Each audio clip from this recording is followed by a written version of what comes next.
It's the mid-2000s and the gaming world is obsessed with speed. First-person shooters rule the landscape, multiplayer is a new frontier, and everyone wants to be faster, louder, and flashier. Then comes a game that slows everything down. The camera drops behind a soldier's shoulder, the world narrows to a stretch of broken concrete, the sound of rain, and the guttural rev of a chainsaw bayonet. You don't sprint into battle anymore. You crawl, you cover, you survive.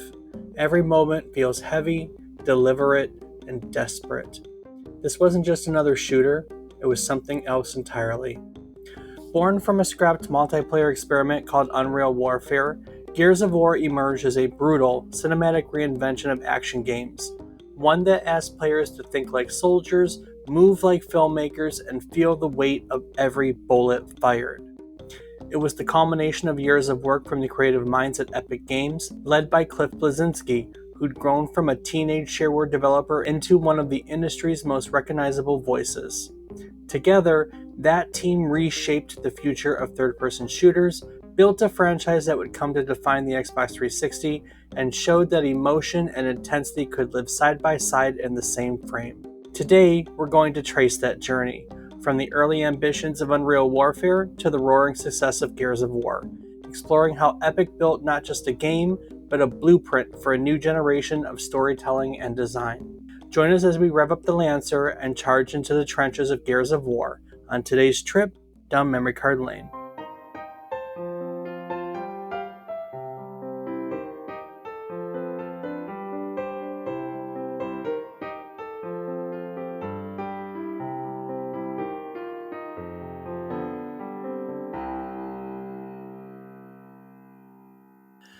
Good morning, good afternoon, and good evening. I hope these words find you well. Hello and welcome to the 271st episode of our video game history podcast, A Trip Down Memory Card Lane. Each week we'll tell you a story relevant to the current week in gaming history. It can be about a game or the people who have created it. It can be about a console or the technology that brought it to life. We often talk about the companies that bring it all together, making our hobby, video games, a reality. We're telling you each story. We hope to teach you something new about the topic, what it took from the world as its inspiration, or what it gave back to the world in its legacy. Today, we are stepping into the trenches of Gears of War, the 2006 game that redefined the modern third-person shooter, transformed Epic Games into an industry powerhouse, and gave the Xbox 360 its first true blockbuster moment. We'll explore how Gears evolved from a shelved Unreal prototype into one of the most iconic franchises of its generation, and go on a creative journey of its lead designer, Cliff Bleszinski, along the way. I'm David Casson, and as always, I'm joined by my co-host, who'd probably get chainsawed in half while trying to reload. He's my brother, Rob Casson. Rob, if you were part of the Delta Squad, do you think you'd be the guy kicking down doors or the one yelling reloading from behind cover? Oh no, I'm getting picked up all the time because I'm trying to be the one to chainsaw others. That's a good fact. And joining us once again is our returning guest, friend of mine, friend of the show, a man who insists that every tactical situation can be improved by yelling boom like a locust grenader, Eric Ball. Eric, if you were dropped onto Sarah with nothing but a lancer and a bad attitude, do you think you'd actually survive the first firefight, or would you just go, chainsawing the nearest wall for fun? I'd be Carmine. Yeah. Yeah. I think I couldn't even fit into the damn armor, man. I think in a lot of ways we'd all be Carmine. I think Carmine's in all of us. So Yeah. That's why it's always so sad. yeah, for sure. Very true. We are all familiar with the Gears of War series, right? Eric loves this series. I don't even know why I'm asking. It's definitely in the top 5 for me. Yeah. Eric is the reason why I play this series. I'm not going to pretend I'm in love with it. I like them. They're not my favorite style, the third person to dive and cover, but I have played them thanks to you. So you dragged me. Yeah. Yeah. You dragged me into all of them. Rob, Gears fan? I played them, yeah. You played them? Have you played all of them? Not the newest The one, sequel, no. the prequel one? Correct. I've But you not played played all the that. main lines. Exactly, yep. Damon and I played through these a lot in the past. Well, awesome. Then we will have stuff to talk about. Before we get into the story of Gears, Rob, why don't you share with our listeners what else has happened during this current week in gaming history? All right. Starting it off on November 8th, 1995, Creatures Inc. was founded in Japan, becoming one of the three cornerstone companies behind the Pokemon franchise alongside Game Freak and Nintendo. Established by Tsunekazu Ishihara, the studio quickly became known for its work in the Pokemon trading card game and its contributions to the development and 3D modeling of Pokemon across multiple generations of video games.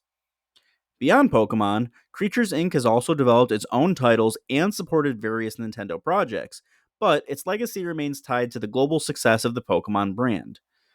Through its design expertise and creative leadership, the company helped shape one of the most beloved and enduring franchises in gaming history. That's your love. Hell yeah, it is. You got the Pokemon bug. I sure did. That one's lost on me. Eric, you never got the Pokemon bug either. I never got the Pokemon bug. Yeah. Well, that's okay. It's not for everyone. I will respect that. It's for a heck of a lot of people, actually. Well, Sometimes I feel very weird not getting the Pokemon bug because it has all the, like, on paper it sounds like something I would absolutely love, but it has just never grabbed me ever. have you tried playing it, Dave? No, you've got a fact there. See, there you go. You can't say that because you've never actually tried it. You might find that when you try it, you do love it, or you might find that, well, yeah, it's actually crap. Just depends. Don't play Yep. the wrong one. I'll give you that. I'll tell you that now. Okay. What's the wrong one? It depends on personal opinion. But for me, I don't like any of the ones after Sun or Moon that much. It go with the classic handheld titles I don't like or GameCube. I don't like any after Sun and Moon. I don't like a whole, what is that, two generations of Pokemon titles? Three, Oh, like four? four. Four, yeah, four. Yeah. Yeah. Just skip the most recent four generations of Pokemon titles and you're good to go. Hey, just stick with the original handheld titles, and you're good to go. I'm brother, I'm sure there are a lot of people that share that opinion too. So I'm not saying that's entirely my opinion, but that's just what I would suggest. Knowing y'all, yeah, I think that you'd enjoy the older ones. all right. The newer ones, probably not as much. Take that into consideration. Next up, on November 2nd, 2004, Killzone was released for the PS2, developed by Guerrilla Games and published by Sony Computer Entertainment. Set in a distant future consumed by interplanetary war, the game follows a struggle between the Interplanetary Strategic Alliance and the ruthless Helghast Empire, a fascist force inspired by World War II imagery and ideology. Killzone stood out for its somber tone, gritty visuals, and distinctive art direction, offering players a cinematic take on large-scale sci-fi warfare. Although its technical performance drew mixed reviews, the game was praised for its atmosphere, lore, and ambition. Its success laid the foundation for a major PlayStation franchise, with sequels that redefined its gameplay and narrative, and helped establish Guerrilla Games as one of Sony's premier studios. Killzone, Eric, that's you. You're a kill. I don't think I've ever played a Killzone. I'll be honest. I've only played, I think, one, and The that was first on the one. PlayStation 4. Oh, so that would be the third one? Yeah. Yeah, I don't. Yeah, no. If it was PlayStation, I didn't play much, but That's true. Resistance was more. That's true. Yeah. That's true. I thought we had played an earlier one somewhere in there. I don't know why. I vaguely remember. I vaguely remember an earlier one, but I guess my memory serves me incorrect, which happens a lot around here. So, Indeed, it does.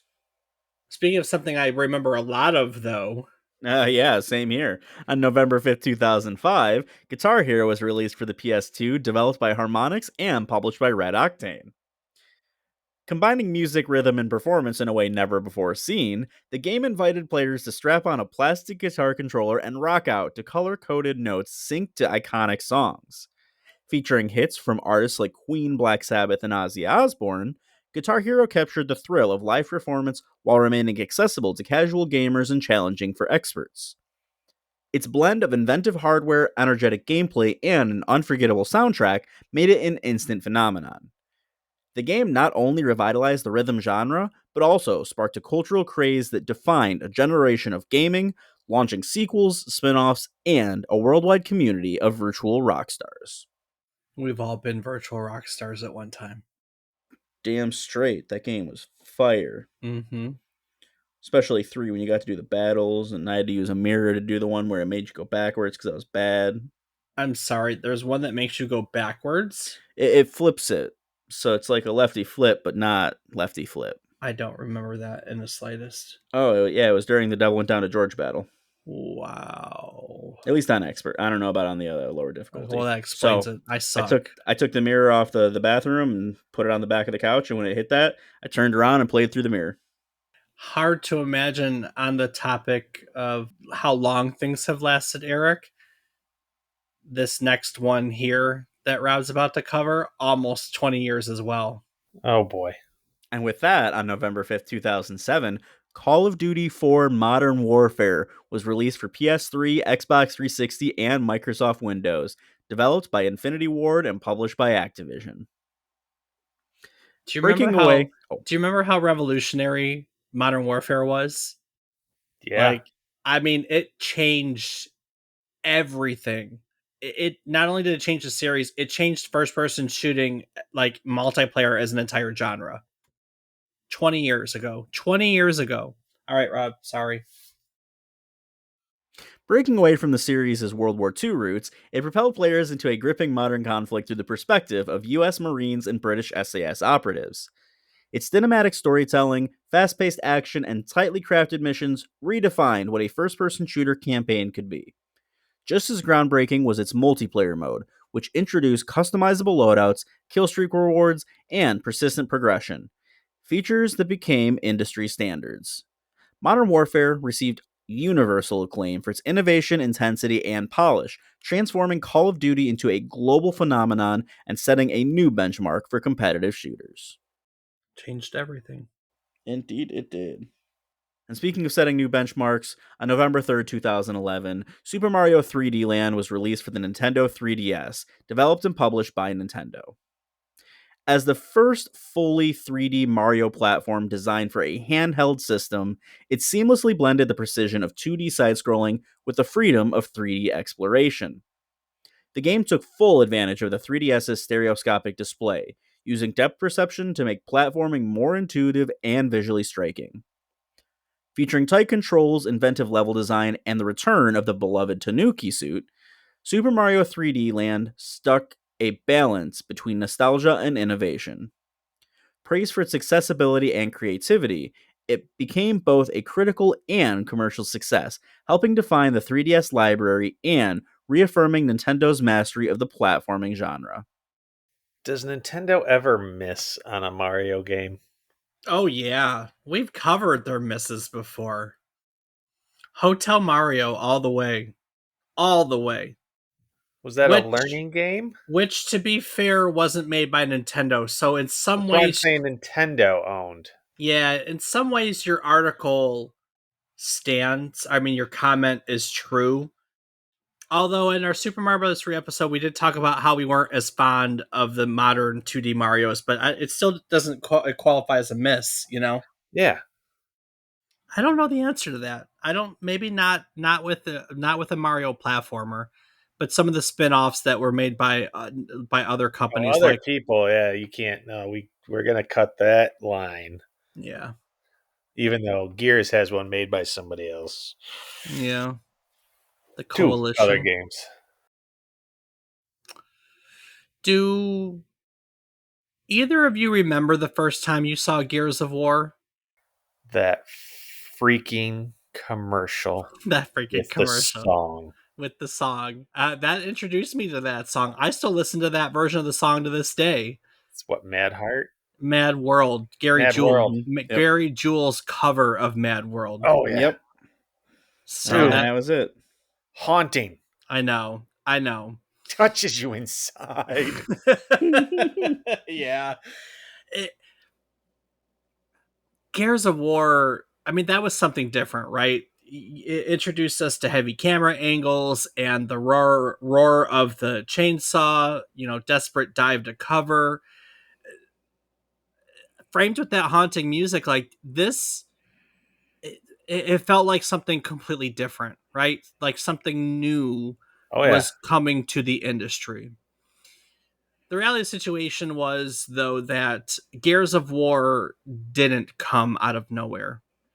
It was the product of years of innovation at Epic Games, developed by a team of engineers, artists, and designers who were pushing the boundaries of what games could look and feel like. And of course, leading development of Gears of War was Cliff Bleszinski, serving as the game's lead designer and creative voice, helping to guide Epic's next big step after the Unreal series. But since we've never really talked about him before, I feel that covering the origins of his most successful franchise is definitely a reason to finally learn all about Bleszinski.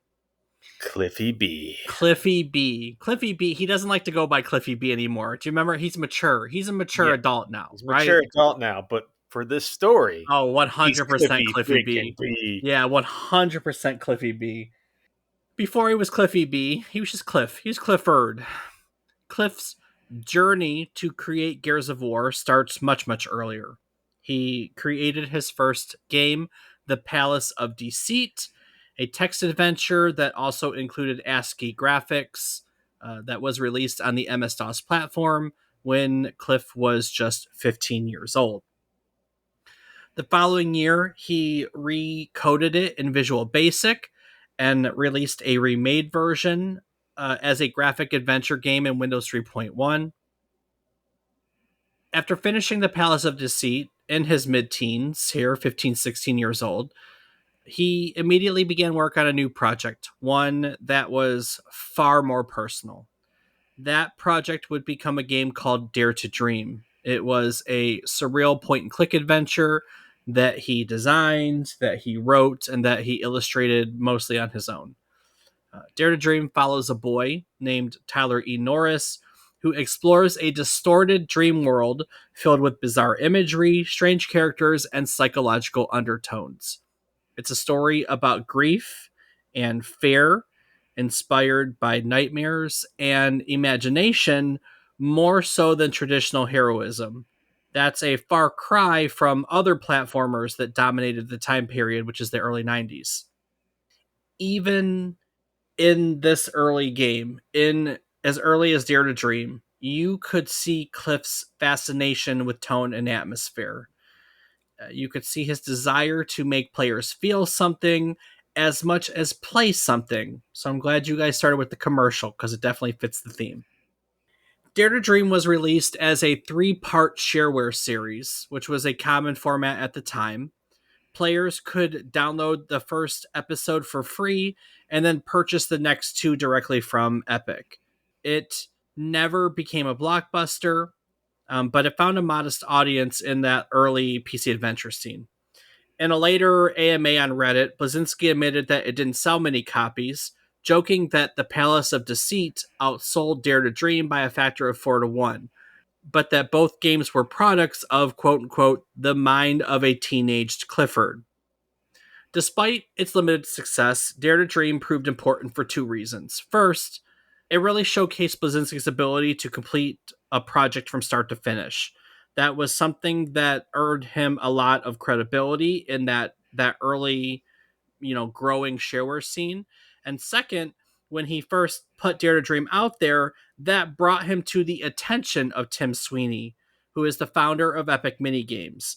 And Tim Sweeney, they brought that game in, they agreed to publish it, those other two episodes. And in Cliff, Tim really saw his creative potential. And so he brought him in to work on the company's next project, which was a game called Jazz Jackrabbit. And Jazz Jackrabbit was a fast paced, side scrolling platformer that was really made to compete with the energy and speed of Sonic the Hedgehog. That project that Cliff designed alongside programmer Arjan Brucey, released in 1994 for MS-DOS. If you don't know, Jazz Jackrabbit follows a green gun-wielding rabbit battling the turtle army of the villain Divan Shell, which is a tongue-in-cheek parody of classic cartoon rivalries. Um, Despite the fact that it was a parody, beneath its humor and colorful art, Jazz Jackrabbit is known for being incredibly technically impressive for its time. It features smooth scrolling, high-speed gameplay, and really vibrant VGA graphics that genuinely push the limits of some of those early 90s PCs. Because of all this, the game's success was pretty immediate. It was distributed through Epic shareware model, like their other games. It reached thousands of players around the world. It even won PC Format Magazine's Shareware Game of the Year award for 1995. Critics praised it for bringing console quality gameplay to the PC, which was something that very few developers could claim at the time because, consoles were the primary gaming platform. Cliff's design sensibilities that we would come to know, like tight pacing, responsive controls, and attitude filled characters, Carmine. Uh, these all became key parts of Epic's emerging identity through this process.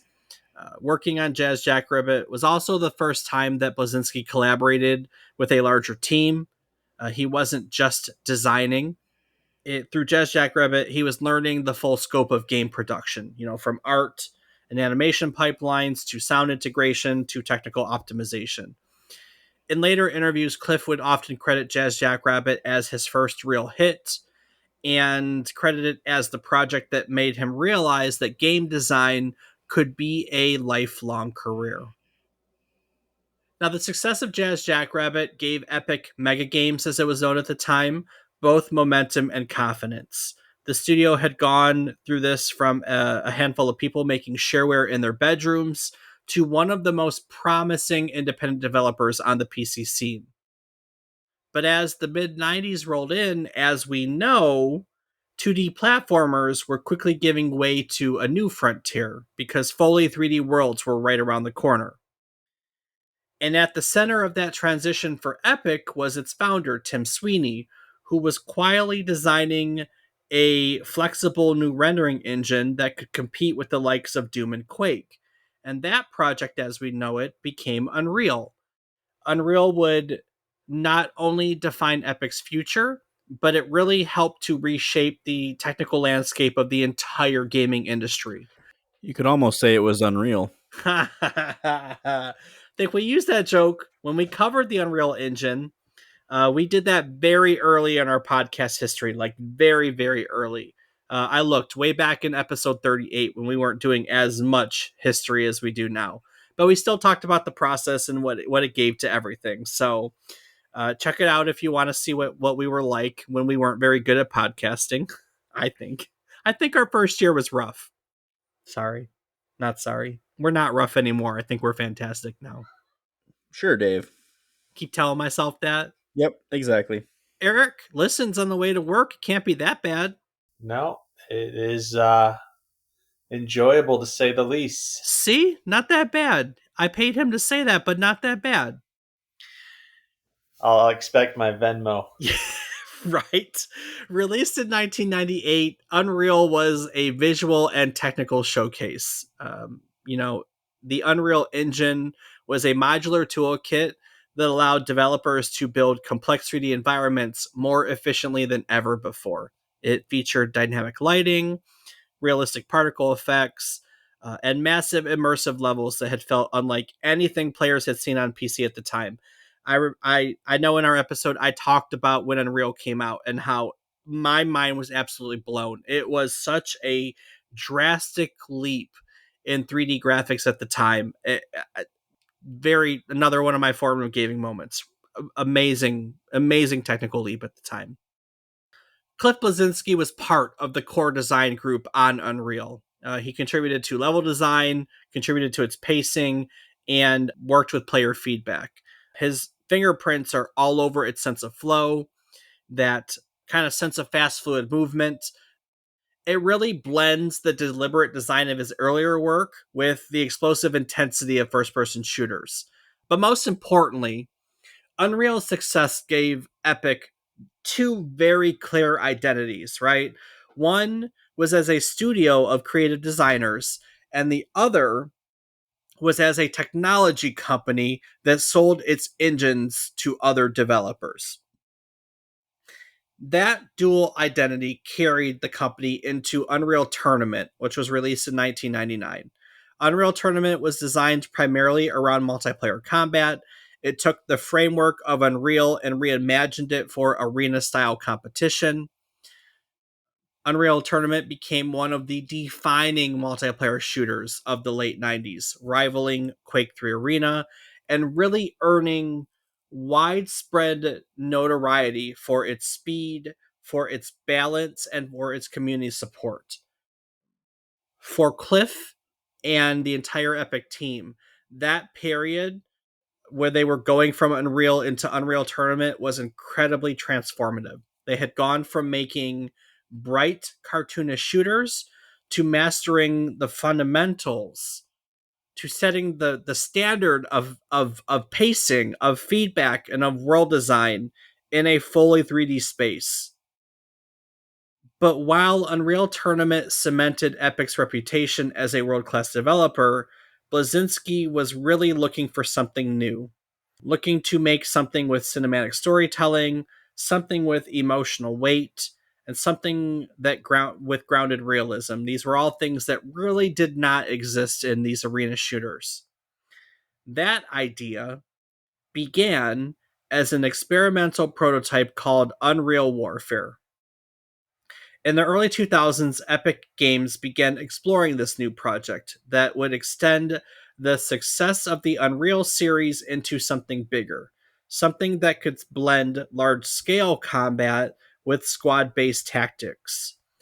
Internally, Unreal Warfare was conceived as a class based multiplayer focused shooter inspired by other things that were becoming known at the time, like the same concepts of Battlefield and Tribes and Team Fortress. According to Epic programmer James Golding, the early prototype featured classes, mechs, and large arena battles against players and bots. Now, this concept was shelved while the studio focused on Unreal Tournament 2003 and also Unreal Tournament 2004. But when the team returned to it afterwards, the gaming landscape had very much changed. Now, story driven, cinematic single player experiences, aka Halo, right, was dominating the market. And Epic was really looking to evolve with the times. That shift is where Cliff Bleszinski's creative direction took over. At the 2007 Game Developers Conference, Bleszinski recalled that again, Unreal Warfare started as a military-themed first-person shooter inspired by Tribes and Team Fortress. The original plan involved vehicles, territory control, and even an alien opponent race called the Geist. When Nintendo trademarked the name Geist for its GameCube title, Epic's leadership decided that they wanted something distinct from Unreal Tournament, so the concept pivoted. We thought, Bleszinski would later say, let's do something separate, something single player driven. And from that decision, the earliest seeds of what would become Gears of War began to grow. And it's easy to see if you kind of know games at the time where things came from, right? Bleszinski's design vision for Gears pulled from a very wide range of influences. He credits Capcom's Resident Evil 4 for its pacing and over-the-shoulder camera. He pulled its revolutionary cover system from Namco's Kill Switch. And he also credits Capcom's Bionic Commando for inspiring the concept of how players move from cover to cover, describing it as swinging horizontally, as Bionic Commando does, instead of the vertically that eventually these would do, or vice versa. They do it horizontally, going cover to cover. Bionic Commando did it vertically, rather. Sorry. These ideas the camera, the cover system, the swinging horizontally, those ideas became the foundation of Gears' stop and pop, so to speak, combat loop. It was gameplay that really rewarded movement, precision, and tactical decision making. I guess before I go on, we'll talk a little bit about that. Eric, you really like that, don't you? Yes. Like you are just a big fan of the third person cover based, yeah, third person cover based stuff. Would you say that you like that better than first person shooting? That's because I like, I know we've played lots of first person shooters, but I don't hear you get as excited about them. Okay, let me change that. You do get excited about first person shooters. You are definitely a narrative shooter person. Yes. You're not the guy that gets excited when the next Call of Duty comes, Battle Royale comes out. No. That is not your style in any way, shape, or form. But you love shooters that tell good stories. Yes. It's like you're in the role of the person. It's the same thing with why they never show you Master Chief's face. Yeah, but this did it different. It did it different. This was a third person. Was that something that you took to right away, or is that something that you just accepted because the rest of the game is good? In all honesty, I think it really started with Assassin's Creed. Oh, that's a good point. Throwing Yeah, you over the shoulder like that. yeah. Rob, what about you? You a fan of third person shooting? Not particularly. I definitely prefer the first person. But like you made the comment earlier, the game was good enough that I just didn't care that much. The story was really immersive and it was unique. It was fun to play, especially with friends. So I just got over it and kept on trucking. I think it was the biggest struggle for me because I'm not a fan of the third person and that cover movement. As you all know, I'm very Leroy Jenkins when I play these type of games. Yep. And so having to be more strategic and not run into everything is not my style. Not at all. I think at the same time, it immerses you because you just fall in love with the two characters. Oh yeah. And Marcus is just this badass who's Yeah. Yeah, no doubt the story is the sell, and that commercial that we all agree is the first we did it told a story, like it set the atmosphere, and from there we all wanted to be a part of that world, like we wanted to know what, like it was dark and moody, right? It was dark and moody in a way that other things weren't at the time. Again, I'm going to go back to Halo, because Halo, you know, single player narratives were huge, and Halo, I would argue, was leading that charge and then some during that time period. Halo is not dark and moody. Halo no, is epic and huge and saving the entire world. Halo literally like is just epic and grand and scale, right? That's the mood that it goes for. And so Gears was an alternative to that, where it felt really small and intimate and dark and moody in opposition. Initially, the design for Gears of War leaned heavily into horror. Producer Rod Ferguson would later describe its early tone as a mix of Band of Brothers, Resident Evil 4, and Killswitch. It was a dark, claustrophobic experience that focused on tension as much as action. But as the project evolved, Epic's team really shifted away from the pure horror aspect towards something more grounded and cinematic. Now, it was always going to be cinematic. I took the time, I went back. Eric, I don't know if you've ever watched it, but in the collector's edition of the first game, there was like a 90-minute making of video that they included. And I went back to watch that in preparation for this episode. didn't watch it. They basically, like, one of the things that they stated in it is that from the get-go they knew they wanted to make a cinematic experience. So cinema was always going to be the thing. But they went from a horror experience to something a little bit more not so horror. Their goal was to make the player feel the weight of the world and not just the fear from the world. When Rod Ferguson officially joined the project as producer, his first instinct, in another anecdote, wasn't optimism, it was skepticism. The project was incredibly ambitious, the tools were new, and the deadlines that they had imposed on them at the time, they really seemed impossible. Ferguson admitted in a later interview that his initial reaction, because he was brought in by Microsoft to help with it, because Epic had teamed up with Microsoft at that point, his initial reaction was to cancel the game entirely. Oh, wow.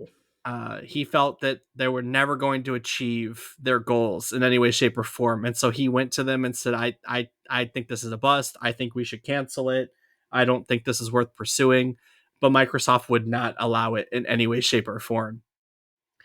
Instead of cutting the losses, because they were dead set on, Microsoft went to Epic, they were dead set. They wanted another game that was going to be a technical showcase for the 360, right? Because that was what was next. They wanted something else than Halo, and so they came to him. Instead of cutting losses, they asked Ferguson what he would need to make it work. Expecting his request to be absolutely rejected, he submitted an extensive and overly expensive list. More staff, more time, better tools, expanded resources, and to his surprise, Microsoft approved everything. Jeez. Don't get That that moment, right? That moment, he later said, changed the trajectory of the game. He and the rest of the team, any doubters were they were all in at that moment. From then on, it was obvious there was no alternative. Gears of War had to shift. So, with full support from Microsoft, Ferguson worked along Bleszinski and Epic's leaders, Tim Sweeney, Mark Rain, for instance, to turn Gears into a cohesive project. Bleszinski refined the pacing and the feel of combat, while Rod Ferguson here kept the team focused on production and performance. The game's cinematic tone was shaped as much by camera work as by its combat. And to be fair, it's funny we're having this conversation because Gears did originally start as a first person shooter. But what had happened was, we all know I love that saying, when Bleszinski saw the fidelity of the new Unreal Engine 3, he felt that it would be a crime not to see the main character up close. And so they decided to do an over the shoulder perspective as a result. And then looking at the cinematic experience led to the gritty handheld roadie run, so to speak. Bleszinski wanted the camera at that point to feel like a war correspondence lens, shaky and visceral and immersive. These are tricks that were literally borrowed straight from decades of filmmaking. Now, to be fair, Epic also experimented with mechanics that did not survive development.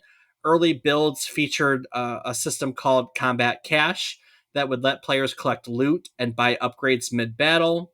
There was also a morale meter, which tracked squad confidence and could lead to breakdowns if players stayed pinned down too long. Oh, thank God. I know those systems were cut because they slowed down the pacing and distracted from what the team now calls the pure action of the game. It would have killed the game. I know, I agree. While Bleszinski focused on the player experience, Ferguson concentrated on the narrative immersion. He and the story team worked closely with the writer, Karen Travis, establishing a key rule. Players would never ever hear Marcus's inner thoughts. That restraint was intentional. It kept Marcus stoic, and it really allowed players to project themselves into his role. Ferguson and the team added small personal touches like Marcus shouting nice in combat. That was lifted straight from Ferguson's own vocabulary.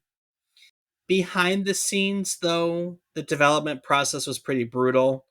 Ferguson often slept in his office, joking that he had to lock his door to prevent coworkers from leaving prank photos. To maintain morale, it was so bad, Epic began sending thank you gifts not to employees but to their families. Wow. recognizing the toll that all those long nights and weekends shifts were taking at home. If you ever get a chance to watch that Games of War, I'll link a YouTube version of it in our show notes. It's kind of ridiculous, and you can see too that it's at Epic's heyday when Tim and Cliff are young and just rolling in money. Like it's like like literally they do an interview with Tim that's like MTV Cribs where he's like, here's my house. I don't know why it's this big. I don't need a house this big. And it's gorgeous. I mean, it's a huge flipping house. And he comes rolling in like a Lamborghini, and he goes, fast cars are a great hobby for guys that work 20 hours a day, because you have to drive it to and from work. Like, oh my god, dude. Like, could you be any more of a tool? Oh, yes, I'm sure. And Cliff, there's plenty of footage of Cliff going out to bars and drinking. Like, no joke. There is so much footage in that making of video of Cliff partying. Oh my goodness. Was he trying to like lean into that rock star persona at the time? Crazy, crazy, crazy. Crazy. Work of crazy people. By 2005, Gears of War had evolved far beyond its prototype roots, right? Epic debuted the game as an unnamed Xbox 360 exclusive during a closed door presentation at the Game Developers Conference, showcasing the Unreal Engine 3 running on Microsoft's new Xenon processor. That demo impressed executives so much that Tim Sweeney convinced Microsoft to double the Xbox 360's RAM from 256 megs to 512 megs. That is a change that cost tens of millions of dollars, but enabled Gears and lots of other 360 titles to run at native 720p resolution. I don't know if I ever knew that Gears was responsible for that. Never. With a team of roughly 20 to 30 developers and a reported budget of around $10 million, Epic delivered one of the first true next gen experiences. What began as Unreal Warfare, a class based multiplayer experiment, had now become Gears of War, a cinematic third person shooter that defined the Xbox 360, set new standards for storytelling and action games, and changed the direction of Epic Games forever. Rob, Gears of War showed the world what next gen power really looked like: huge worlds, cinematic storytelling, and flawless performance. And it did it with the ease that reminds me of how easy it is today to create something professional quality without the massive budget. Are you saying I can make something that's polished without an entire dev team and millions in RAM upgrades? I am, but not a game, a podcast, which is why I use Zencaster. It's the all in one podcasting platform that makes recording a breeze. Just log in from your browser, hit record, and you're instantly capturing studio quality audio and up to 4K video. There's no complicated gear needed. But what if my connection drops mid episode? I don't exactly have Microsoft footing my hardware bill. No problemo. Zencaster's multi-layered backups keep everything safe, even if your internet hiccups. Your files stay secure and in the highest quality. No lost work, no re-recordings. Nice. But editing feels like fighting through a wave of locusts sometimes. That's where Zencaster's post-production tools come in. They automatically remove background noise, trim out filler words, and balance your levels so you sound like a pro. No chainsaw bayonet required here. And once my episode's ready, how do I get it out to the world? I don't want it stuck underground like a locust hive.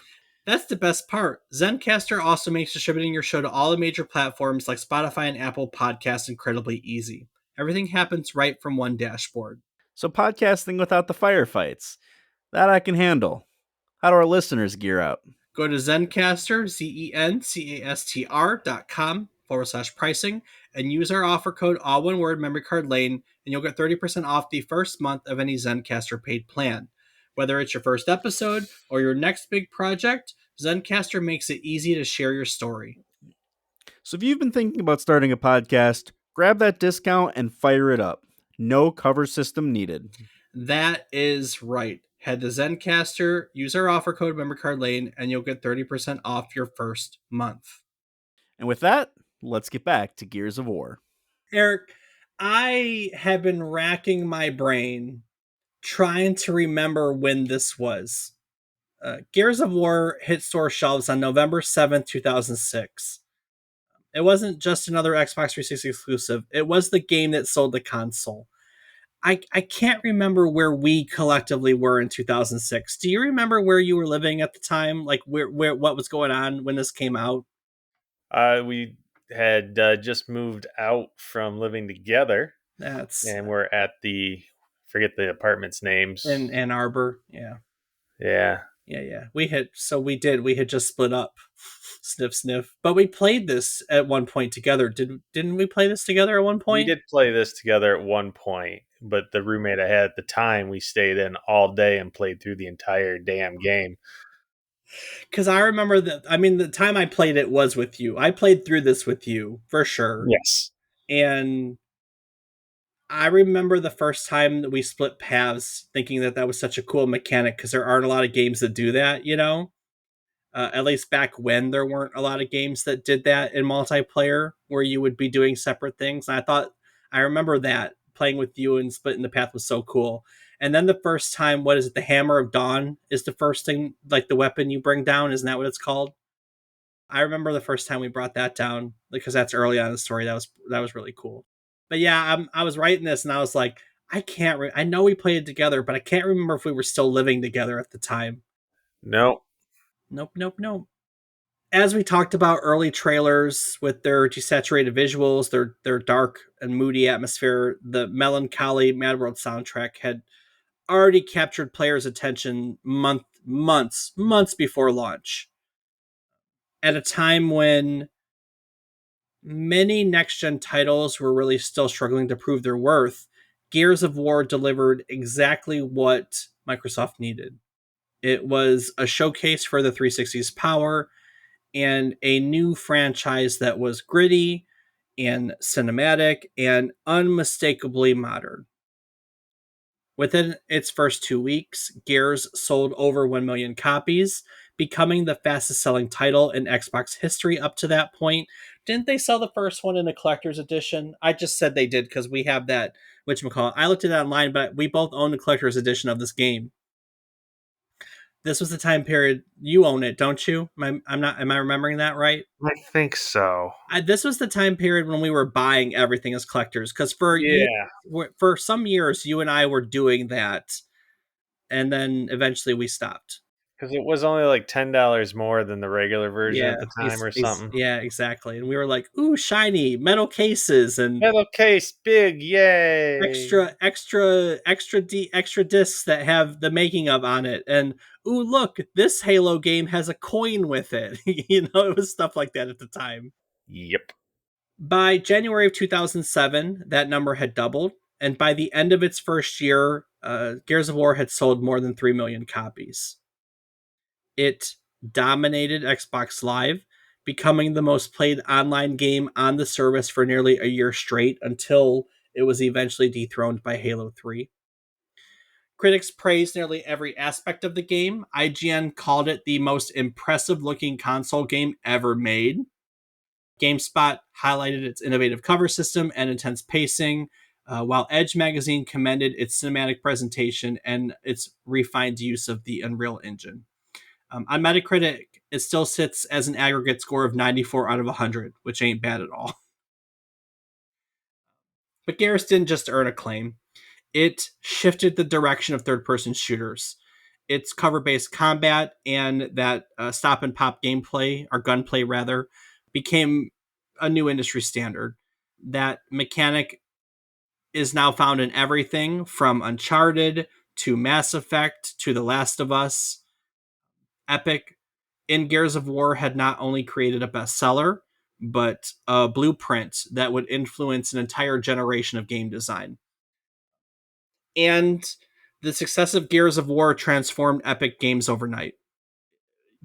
This originally was just a technical showcase for Unreal 3, and Gears of War was now on its way to becoming one of the most powerful franchises in modern gaming. The series has grew rapidly, expanding into sequels and spin-offs and novels and comics and even a film project that they're working on for Netflix.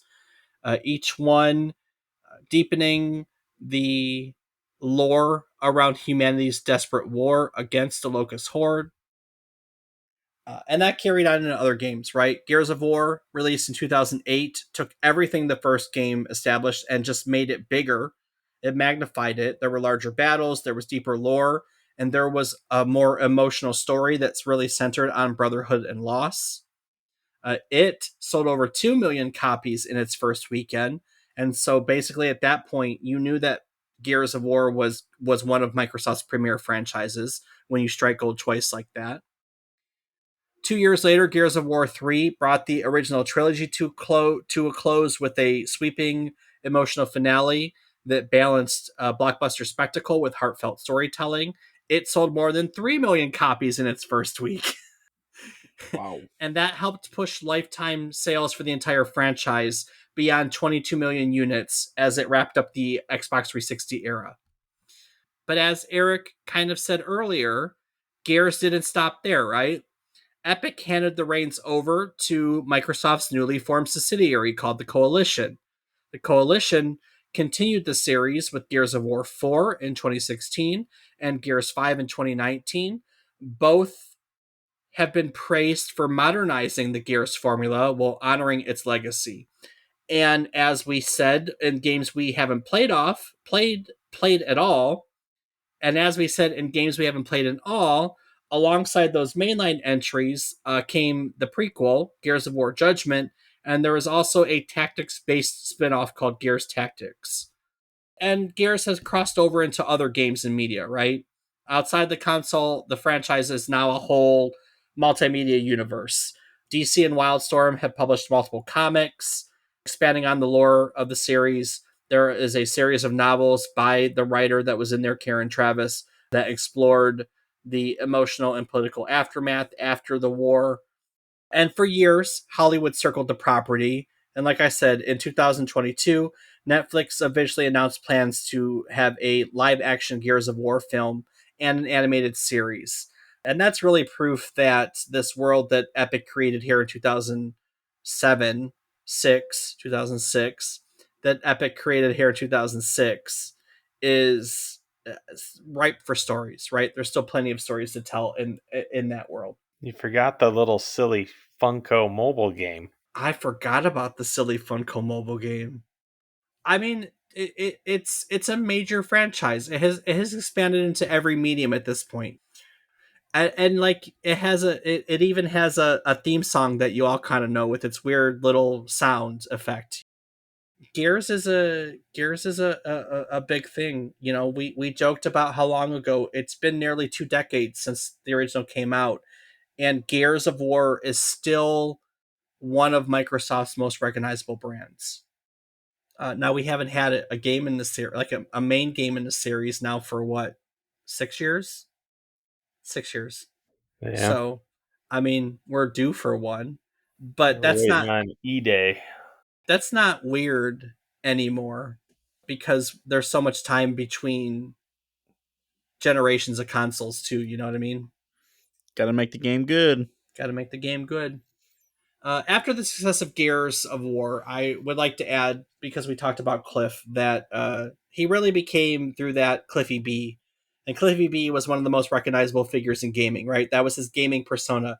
He was one of the rock stars. He was featured on a magazine cover that pronounced, "Here is the next generation of young game designers," and he was heralding the new age of game development. Which Um, magazine, Dave? I don't remember. I can Oh. see the cover, but I don't remember, to be honest with you. Well, it couldn't have been last week's topic of electronic games.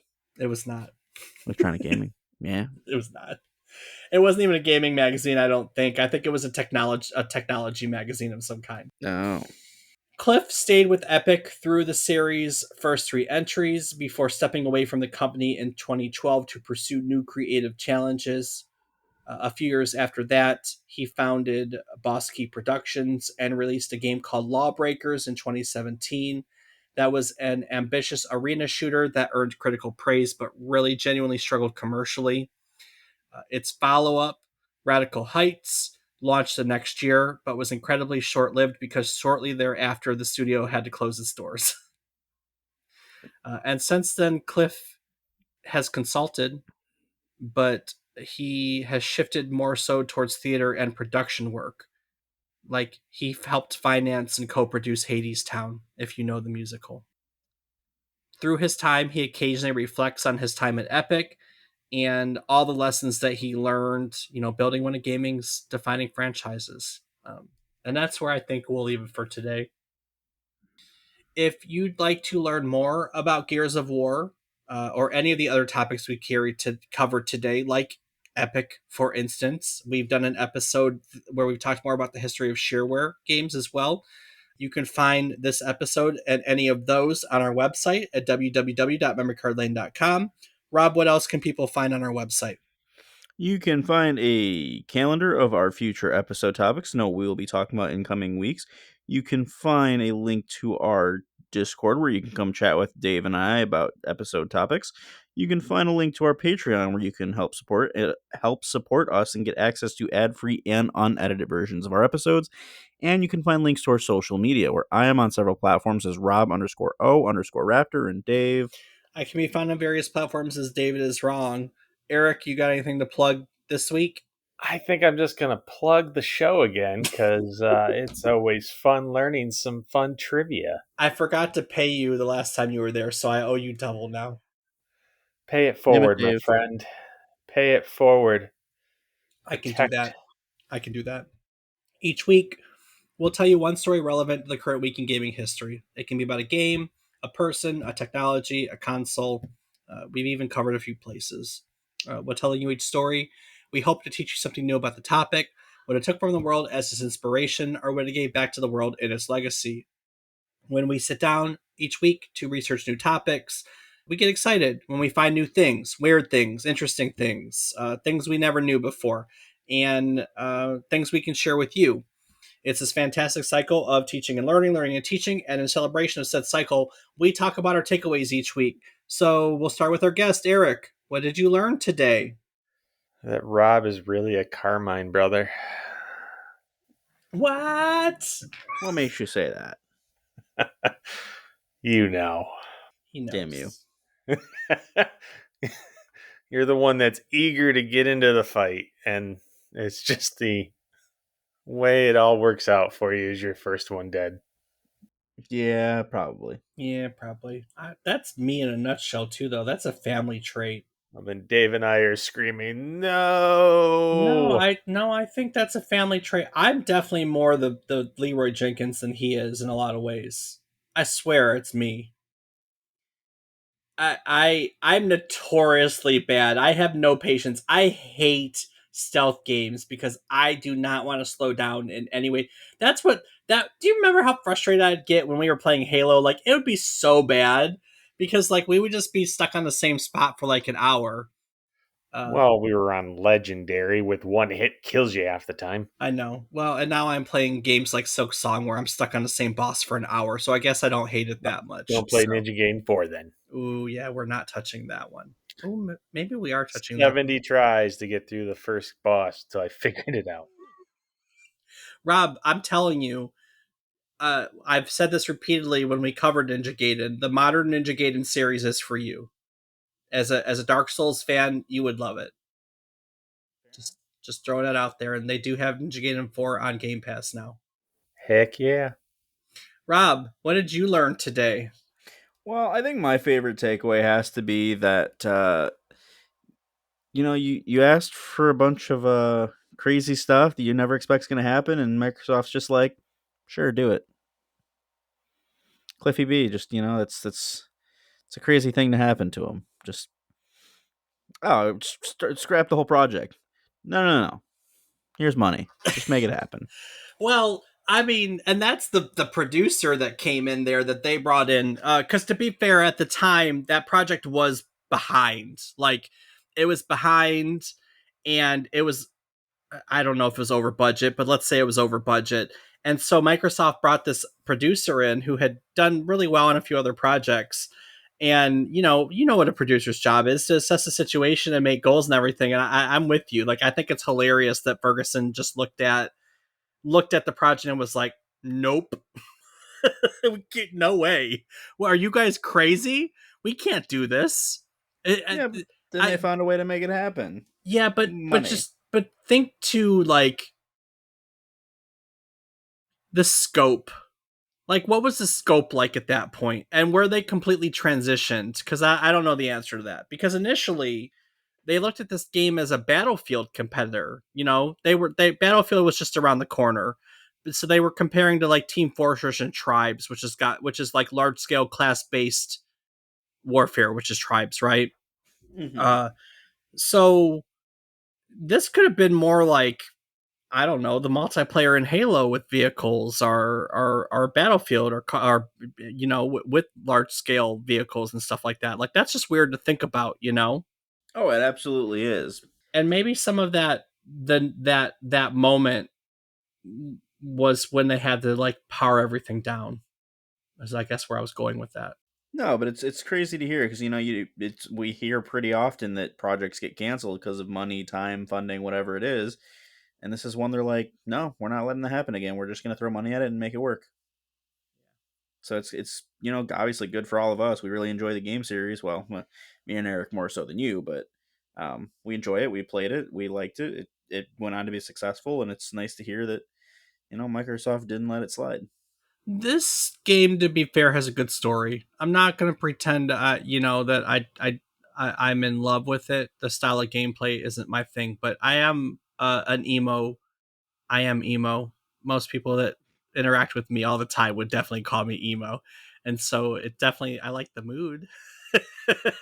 I like the mood. Well, on that note, Dave, what was your big takeaway? Where are you? Nope, Sorry. nope. I just had We to. know you're My We're so Chemical sorry, Romance listeners. boy. I had to give it the emo flourish for a second. I never knew, when I was just talking about the scope part down, I never knew that this was originally Unreal Warfare that was going to be this large scale game, and eventually it evolved into Gears of War when they realized that scope was probably too big. We want to make something smaller and more intimate, something that's narrative based, because that's what was popular by the time they got around to the game again, right? They did it and then stopped for Unreal Tournament 2003, 2004, and then 2 years later the market had completely changed and they realized that they couldn't make what the original game they wanted. That's fair. Yeah. The reality is that this game was an evolution over years that was just as much sculpted by Cliff's design philosophies as it was the market, so to speak. Because if, let's be honest, because I love my what ifs, if big, large scale games like that were what was in at the time, they probably would have kept that concept and not evolved it into the smaller, like, narrative experience we have today, and then we might not have Gears of War as we know it. So I think that choice is really fascinating. Yeah, I agree. All right, well, that'll do it for this week. Before I close it out and look ahead to next week, Eric, anything you'd like to add to today's episode? Yeah, I think so. Boom. Okay, all right, got it. Boom sound effect. Got it. Good. Love it. Rob, what do you want to add to today's episode? Well, want to say thank you so much to everyone for listening. We hope that you have fun and enjoy riding along with us on our trip down memory card lane. And a big thank you to Eric for being a repeat guest. It's always a Hell pleasure to have you yeah. on. And, we hope you enjoy being with us as much as we enjoy having you. It's a fact. It's always Love you good. guys. Always good to hang out with you. That brings us to the end of our march through Gears of War. At its surface, it's a game about soldiers, monsters, and a planet on the brink of extinction. But beneath the gunfire and grit, it's a story about endurance. It's about holding the line when everything around you is falling apart. Cliff Bleszinski and the team at Epic Games didn't just design firefights. They designed weight. Weight in every movement, every reload, and every moment of silence between bursts of chaos. What started as a shelved multiplayer prototype became a defining experience of the Xbox 360 era, a game that reimagined what third person shooters could feel like and how stories could be told through movement, tension, and camaraderie. Gears proved that blockbuster action and emotional storytelling could share the same space, and in doing so, it set a new bar for cinematic design. In the years since, the series has grown, it's evolved, and changed hands, but that first game remains something special. A snapshot of a moment when technology, talent, and timing collided perfectly. It's a reminder that sometimes the most powerful stories don't come from grand speeches or elaborate cutscenes. They come from grit, they come from teamwork, and they come from the determination to keep pushing forward. Because whether it's in the trenches of Sarah or behind a controller at home, Gears of War still asks the same question it did back in 2006. When the world caves in around you, will you stand, reload, and fight one more time? Next week, we're stepping away from the gritty battlefields of Gears of War to revisit. I did it again with battlefields. Next week, we're stepping away from the gritty battlefields of Gears of War to revisit the early days of home gaming with the Mattel Intellivision.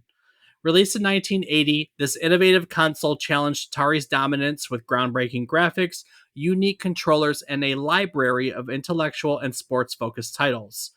More than just a console, the Intellivision was a turning point in the race to bring gaming into living rooms everywhere. So join us as we explore its history, its innovation, and its legacy on next week's nostalgic trip down memory card lane. Do the thing. Doo-ba-doo-ba-ba-ba-doo-ah-bow.